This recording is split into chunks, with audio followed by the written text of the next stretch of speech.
আমরা যদি লিখি রুটস লিখি তাহলে আমরা কি পাবো? এই যে -5.33 দেন প্লাস -8.83 এই যে রাইট। আবার আমরা যদি কি রুটস লিখে 1 2 5 8 তাহলে আমরা এই যেটা এই এখান থেকে এটা পাবো রাইট।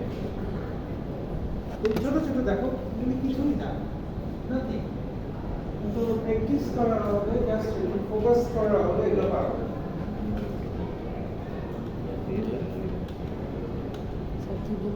রুট বের করতে হবে। তোমাকে সিমুলেট করতেছো, জানতেছো না হ্যাঁ, মানে ওই যে ডমিনেন্ট বলেন যে পোলগুলো না, ওগুলো কোথা থেকে আসছে সেটা বলো। কোন নিচে বলবো না যে ডমিনেন্ট পোল লেখা -1 প্লাস এটি কি হবে? এই যে সেটা তাহলে রুটস আছে নিচে যে এস স্কয়ার 2s + 5 1 to 5 1 এটা রুটসটা এই পোল আর ডমিনেন্ট।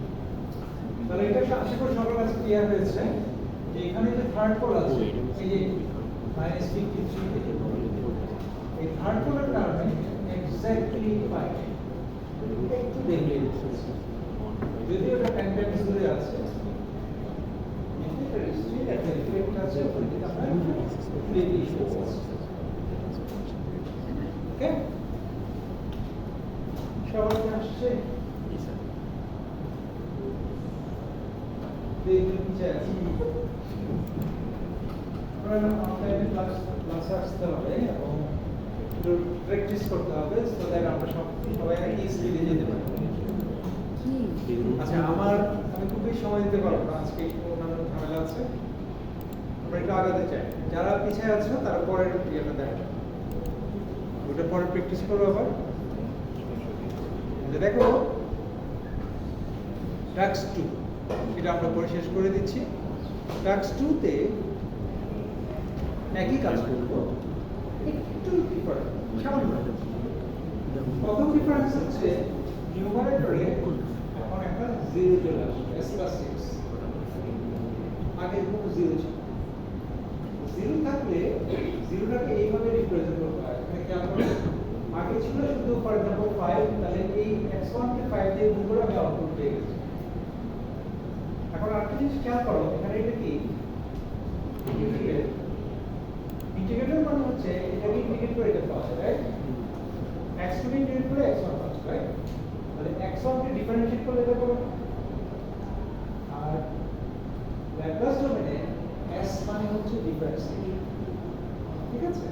তার মানে হচ্ছে এটার সাথে তুমি 6 গুণ করছো আউটপুট পাচ্ছ, আর এটার যে ডিফারেন্সিয়েশন এটা হচ্ছে s। তাহলে এখানে s এর সাথে যদি 2s থাকে তাহলে এখানে 2 দিয়ে গুণ করতে হবে, 2s + 6। যদি হতো 2s² 3s + 6 তাহলে এটার সাথে 2 এটার সাথে 3 গুণ করে এটা কারণ এটা হচ্ছে আমাদের আউটপুট সিগন্যাল কনস্ট্যান্ট টার্ম, এটা হচ্ছে সেটা ডিফারেন্সিয়েশন, এটা হচ্ছে একটা ডাবল ডিফারেন্সিয়েশন। ওকে সো একই দেখো এগুলো পর্যায়ক্রমে আসছে রাইট। এটাকে ডিফারেন্সিয়েট করে এটা পাবে, এটাকে ডিফারেন্সিয়েট করে রাইট। সো এটা হচ্ছে s, এটা s এর টার্ম, এটা s² এর টার্ম, এটা s³ এর টার্ম, ঠিক আছে? আমরা বলবো। সো এনিওয়ে প্রথম যে অবজারভেশন 0টাকে এভাবে আমরা তৈরি করে দেব, ঠিক আছে? এক নম্বর।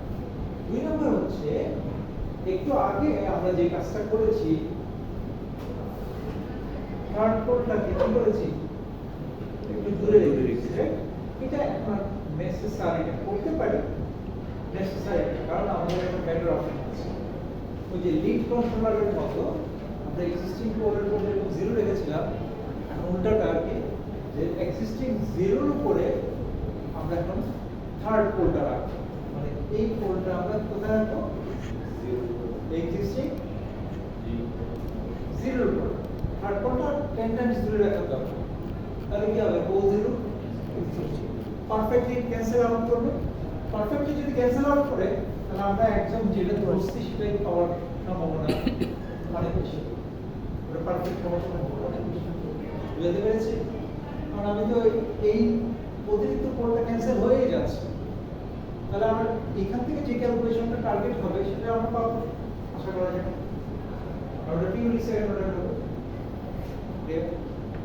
তাহলে আমাদের নতুন দুটো জিনিস, একটা হচ্ছে জিরো কিভাবে ইমপ্লিমেন্ট করতে হয়, আরেকটা হচ্ছে থার্ড কোডের জিনিসটা একটু নতুন। যে থার্ড কোডটা আমরা এখন চয়েস আছে, আমরা চাইলে এক্সিস্টিং জিরোর উপর রাখবো, মানে এখানে s + 6 বসাবো সোজা। বাকি ক্যালকুলেশন আগে হবে, ঠিক আছে? আর একটা এখানে জিনিস আছে, সেটা হচ্ছে সার্কিটটা দেখো, এটা একটু চেঞ্জ করে দিয়েছি। 2-4 reduction in the sampling time, তার মানে হচ্ছে আমাকে আনকম্পেনসেটেড স্যাম্পলিং টাইমটা কি জানতে হবে। আনকম্পেনসেটেড স্যাম্পলিং টাইম কত ছিল? এই যে একটু উপরে উঠো, এই এখানে লেখা আছে 3.9। তাহলে আমরা ক্যালকুলেশনগুলো একটু করে ফেলি। দেখো সবাই একটু আমার দিকে খেয়াল করো। সো আমাদের নতুন যে সিগমা ডি, আমরা যে আগে সিগমা ডি ওটাতে কাজ হবে না, রাইট? নতুন সিগমা ডি হচ্ছে নতুন স্যাম্পলিং টাইম, which is কত? 3.92 ডিভাইডেড বাই কত বলছে? কি পরিমাণ ইনপুট করতে হবে? 2/4 ইমপ্রুভমেন্ট মানে 2/1 3.92 এর অর্ধেক করতে হবে। তো ওই নতুনটা দিয়ে মানে পুরনো যে স্যাম্পলিং টাইম সেটাকে অর্ধেক করে নতুনটা বের করতে হবে। সেটা থেকে আমরা কি পাবো? সিগমা ডি পাবো। লিখতে পারবো না। ক্লিয়ার? রেফারেন্সটা কি ক্লিয়ার? আমাদের রেফারেন্স এখন ফিক্স না, 0.75 আগে ছিল, এখন না, যা এক্সিস্টিং আছে সেটা অর্ধেক করব। তাহলে এক্সিস্টিংটাকে আগে ইউজ করতে হবে, সেটা আমরা করব। ওকে, এটা হচ্ছে আমাদের নতুন সিগমা। তাহলে জিটা তো আগেরটাই আছে 15%, জিটা তো আমার নতুন করে ক্যালকুলেশন করা দরকার। জি যেটা আছে আগেরটাই আছে, ওটাই আচ্ছা। একটু আগে যেটা ক্যালকুলেশন করেছি সেটাই, কিন্তু ওমেগাটা আমার নতুন করে ক্যালকুলেশন করতে হবে নতুন সিগমা ডি দিয়ে, রাইট? এটা নতুন করে বলো। আগের ট্রান্সফরমার একটা ট্রান্সফরমার চেঞ্জ আছে। হ্যাঁ, আগেরটা আগের ট্রান্সফরমার একটা ট্রান্সফরমারটা চেঞ্জ আছে, একটা জিরো আছে। বুঝি নাই। স্যার এখন যে কাজটা করছি এটাতে একটা এক্সট্রা জিরো আছে না? হ্যাঁ, জিরো আছে। জিরো তো আমরা না, জিরোর সাথে জিরোর সম্পর্ক নেই। জিরোর সাথে সম্পর্ক হচ্ছে ডোমিনেন্ট কমপ্লেক্স পোলের ইকুয়েশন s স্কয়ার টু জিটা এর মানে কি? জিরো বা অন্য কিছুর সাথে সম্পর্ক নাই। সো এটা কি সবাই বুঝতে পারছি? তাহলে সিগমাটি আমরা একটু চেঞ্জ করে নিচ্ছি। ওমেগাটা নতুন করে ক্যালকুলেশন করতে হবে, বিকজ সিগমা ডি থেকে সেটা ক্যালকুলেশন হচ্ছে, রাইট? আর বাকিটা আগের মতো। এখন আমরা পিএন ক্যালকুলেশন করব, কিন্তু এখানে tan সিগমা ডি লিখব না, এখানে কি লিখব? এই কি লিখব? কত?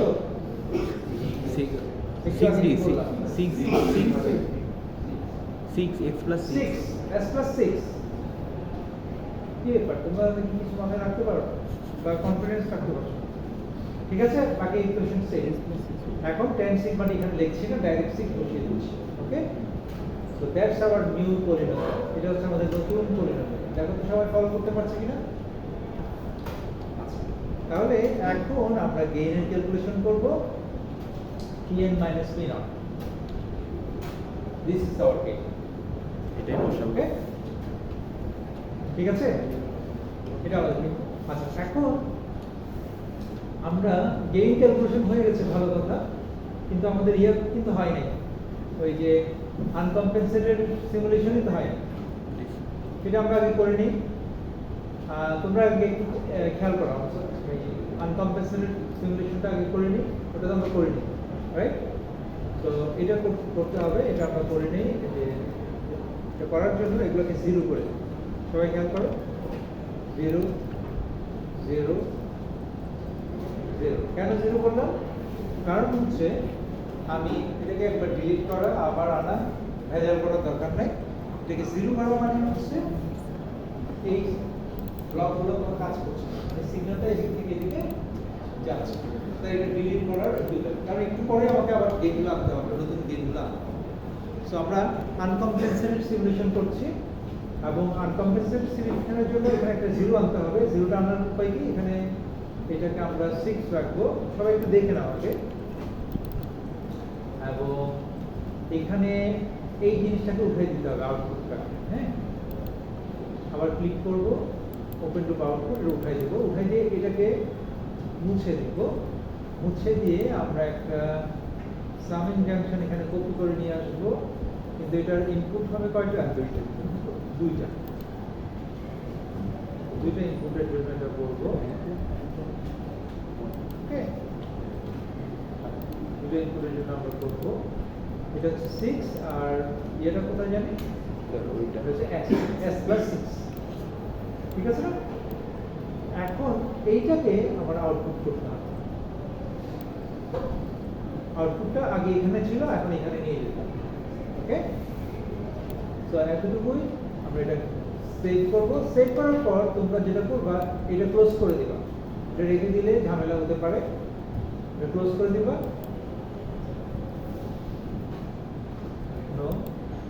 আবার নতুন করে তোমরা এটা সিমুলেট করবে।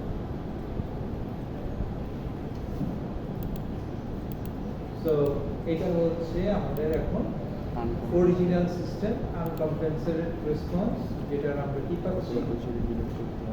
ক্যারেক্টারিস্টিক পিক টাইম সেটটা পাচ্ছি। ওকে, এখন আমরা এখানে অ্যাড টু এক্সিস্টিং প্লট দিব, দিয়ে এটা হচ্ছে আনকম্পেনসেটেড সিস্টেমের কি রেসপন্স। এখন আমরা যেটা করব, আমরা যে এই মাত্র ক্যালকুলেশন করলাম, এই ক্যালকুলেশন ওয়াইজ আমরা কি করব? গেইন গুলো এখানে বসিয়ে দেব। তো গেইন গুলো কি কি আছে? এই যে গেইন গুলো কপি করে আমরা এখানে মাইনাস দিয়ে বসিয়ে দেব। এটা হচ্ছে কম্পেনসেটেড সিস্টেম। ওকে,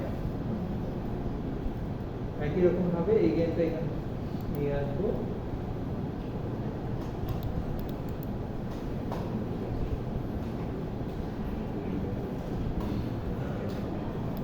আর এটাকে একটু শো করার জন্য এটাকে একটু বড় করতে হবে, কারণ অনেকগুলো ডিজিট আছে।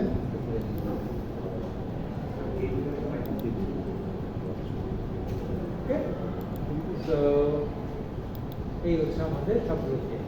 সো এখন এটা হচ্ছে এখন কম্পেনসেটেড সিস্টেম। ওকে, কম্পেনসেটেড সিস্টেমের এখন আবার সেভ করব। সেভ করে আমরা কি করব? এখানে অ্যাড টু এক্সিস্টিং প্লট এটা সিলেক্ট করে এখানে আবার প্লে বাটন দিব। এখন এটা আবার যদি একটু নরমালাইজ করো, এটা পাশাপাশি দেখাবে।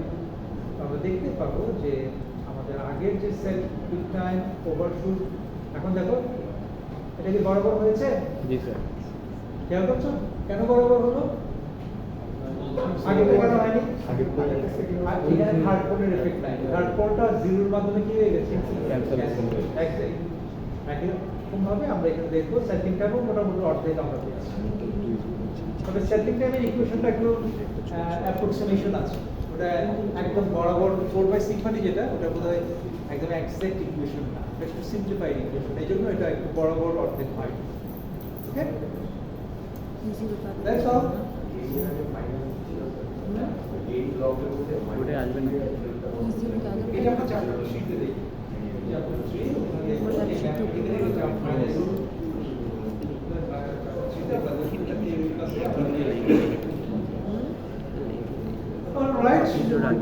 তোমাদের কিন্তু ইয়ে শেষ, আমাদের বেসিক কভারেজ শেষ।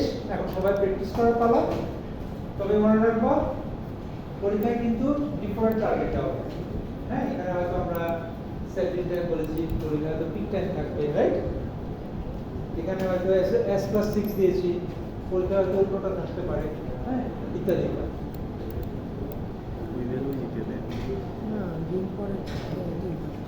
আগেটা তো ঠিক হয়েছিল। ওকে, সবাই করো।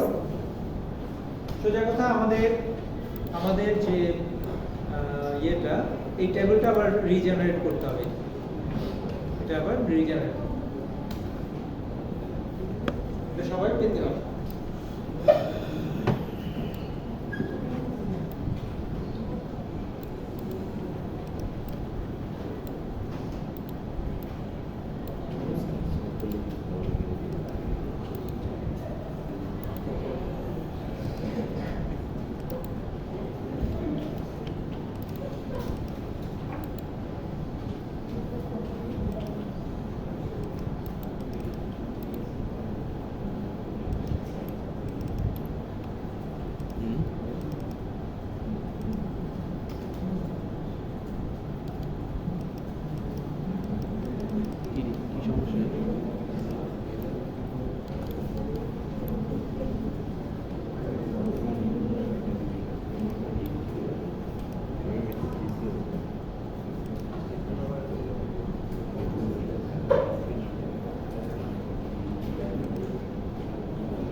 বললাম তো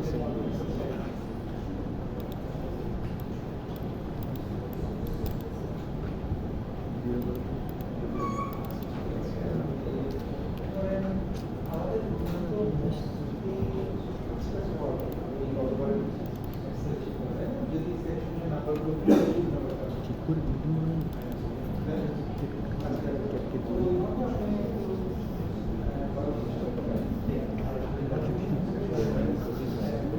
এইটা আপুর যে দুইটা দাগ দুইটা আসবে না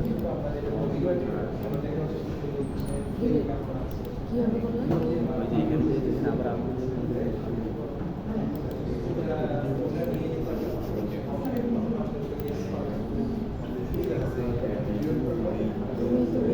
তুমি প্র্যাকটিস করো, বলো বললা দিনে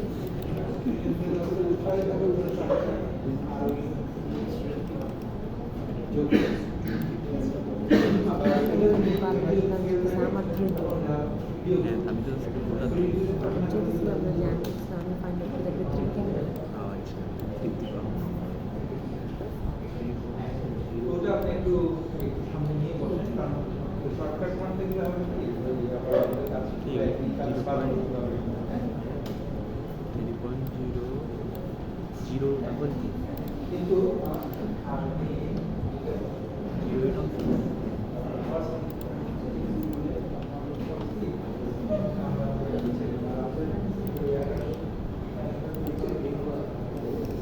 কি মাইনাস 25 এটা কি 25.07 মাইনাস 25.07 কপি করো না, কপি করো, এখান থেকে কপি করো ম্যাথলেব থেকে ও করি নাই তো খাচ্ছ। কিন্তু এখানে টাইম আমার দুইটা ভাবছি, তাহলে তো দুইটা ভাবছি। এই জায়গাতে এক্সাইটিং দিতে হবে সেটা কি জানেন আমি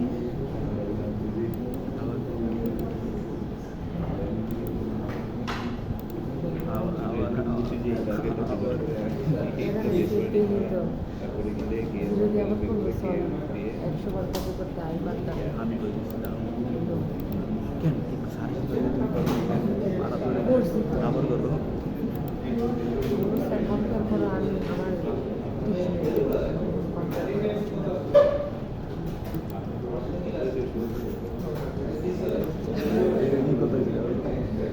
বিগ টাইম তোর কত আসছে? আসি না আসবে আমাদের স্যারের কত আসছে বিগ টাইম এরকম কালকে দাম কি ভিডিওটা চলতেছে।